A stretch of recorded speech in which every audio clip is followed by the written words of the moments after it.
બાંગ્લાદેશમાં હિન્દુઓ પર થઈ રહેલા હુમલાઓ મુદ્દે આમ આદમી પાર્ટી દ્વારા આજે કલેક્ટર વતી પ્રધાનમંત્રી નરેન્દ્રભાઈ મોદીને આવેદનપત્ર પાઠવવામાં આવ્યું છે।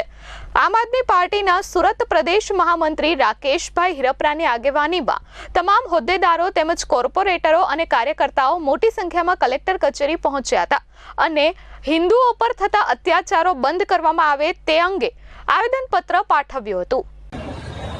नमस्कार, हूँ राकेश हिरपरा, प्रदेश महामंत्री आम आदमी पार्टी गुजरात।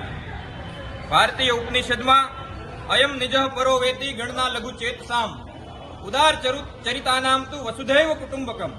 वसुधैव कुटुंबकम ની વાત કરવામાં આવી છે। આ વસુધૈવ કુટુંબકમ એટલે કે પૃથ્વીને જ પોતાનો પરિવાર માનતા એવા બાંગ્લાદેશના અલ્પસંખ્યક હિન્દુઓ ઉપર, સાધુ સંતો ઉપર છેલ્લા ઘણા સમયથી અમાનુષી અત્યાચારો થઈ રહ્યા છે, હુમલાઓ થઈ રહ્યા છે।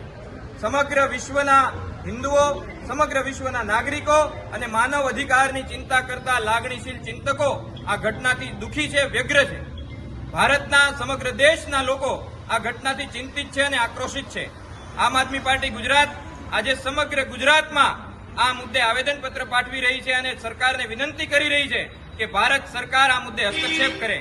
140 કરોડનું પ્રતિનિધિત્વ કરતી ભારત સરકાર કોઈ પણ પ્રકારનું આંતરરાષ્ટ્રીય દબાણ લાવવા માટે સક્ષમ હોય છે, કાર્યક્ષમ હોય છે, તો એ આ દબાણ લાવી શકે છે। માટે આ મુદ્દે હસ્તક્ષેપ કરે અને બાંગ્લાદેશના હિન્દુઓને, બાંગ્લાદેશના અલ્પસંખ્યકોને, સાધુ સંતોને સુરક્ષા આપે, રક્ષણ આપે। આ મુદ્દે આમ આદમી પાર્ટીની સમગ્ર ટીમ, વિરોધ પક્ષ નેતા, વિરોધ પક્ષ ઉપનેતા, સુરત શહેર પ્રમુખ, સુરત જિલ્લા પ્રમુખ સહિત અત્યારે આમ આદમી પાર્ટીની સમગ્ર ટીમ આ મુદ્દે આવેદનપત્ર પાઠવવા માટે આવી છે।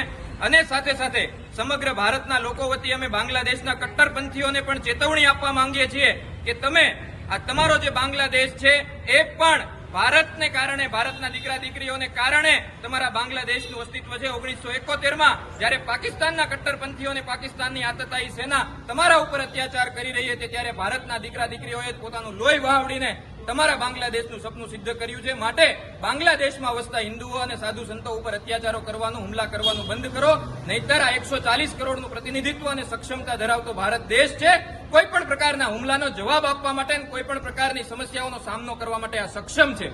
જય હિન્દ, જય જય ગરવી ગુજરાત, વંદે માતરમ। ભારત માતા કી જય। Bureau report S24 news, Surat.